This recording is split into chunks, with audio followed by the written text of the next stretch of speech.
Nganong kinahanglan pa man mugahin og 30 million nga budget ang Cebu City Government para sa sayaw sa buhis. Kinahanglan ba gyud nga sayawan ang mga magbubuhis aron mobayad og buhis? Murag dili logical ang tinguha ni Mayor Mike Rama nga nagpasiugda sa sayaw sa buhis. Daghan kayog problema ang Cebu City apan na maora ni naabot sa utok sa mayor nga magsayaw-sayaw aron makakulikta og daghang buhis. Wala pa jud mo mapul-i anang inyong sayaw-sayaw. Sige gani mo ga sayaw-sayaw anang inyong jingle nga Singapore like Cebu City matag Lunes human sa flag racing. Unya di ana po laing sayaw nga way pulos. Sayaw nga way pulos nga sayaw sa buhis. Matod pa ni Cebu City Councilor Joy Pesquera nga nangayo og 500 million si Cebu City Mayor Michael Rama para sa sayaw sa buhis. Apan 30 million ra ang gi-approve sa Cebu City Council. Gani dako na kay ng 30 million pesos para sa sayaw sa buhis. Matod pa ni Councilor Pesquera nga sa likwaot kaayo nga mogasto og minilyon nga kwarta ang Cebu City Government aron mangulikta og buhis. Wala pa ganita makakulikta og buhis apan nigasto na ang syudad. Kinsa man di ay pasayawon ni Mayor Mike Rama aning iyang sayaw sa buhis?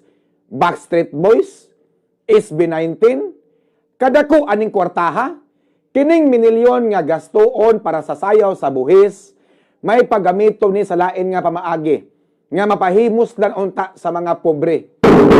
Daghan kayong mga pobre nga tabangonon diri sa Cebu City. Sama sa mga tao nga libod suroy, mga tao nga mga tog daplin sa asiras, mga pamilya nga nagpuyo daplin sa kasapaan.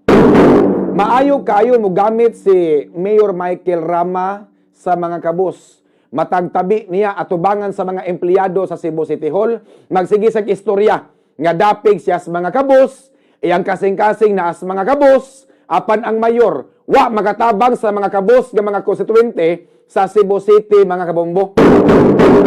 O nya, para kanako, inamaw maning sayaw para sa buhis. Inamaw ang sayaw para sa buhis. Dili kinahanglan nga sayawan ang mga taxpayers para mamayad og buhis. Abogado man unta ni si Mayor Mike Rama, apan maora jud ni ang naabot sa iyang utok, laktod pagkaistorya, taphaw ang mayor, mga kabombo. Kasayang, niskwela kang upat ka tuig sa pagkaabogado. Nakapasar kas bar exam. Nahimo kang public servant for how many years? Apan maora gini naabot sa iyang pangutok. Sayaw para sa buhis. Para ma-encourage kuno ang mga tao mamayad og buhis. Dili man na mao. Gisugda nato ang sayaw sa buhis karon tuiga, mga kabombo. Nagsayaw-sayaw sila Ofelia Oliva diha sa Hawanan, sa legislative building, mga kabombo. Aron ma-encourage kuno ang mga tao nga mobayad og buhis. O sa resulta, nakabot ba ang kuta nga 50 billion annual budget sa mayor, mga kabombo? Ang tubag, wala. Pagarpar si Mike Rama, mga kabombo. Nangayo siya 50 billion karon tuiga annual budget. Pangutana, pilay na kulikta sa Cebu City Government or sa City Treasurer's Office.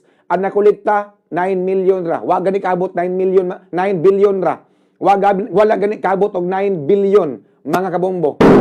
So laktod pagka-istorya, huna-huna re gadako sa mayor, mga kabombo. Amo kano yung ani ning iyahang pamaagi, dili man unta ni sa ingon ani kaniadto. Dili sa ingon ani kaniadto, mga kabombo.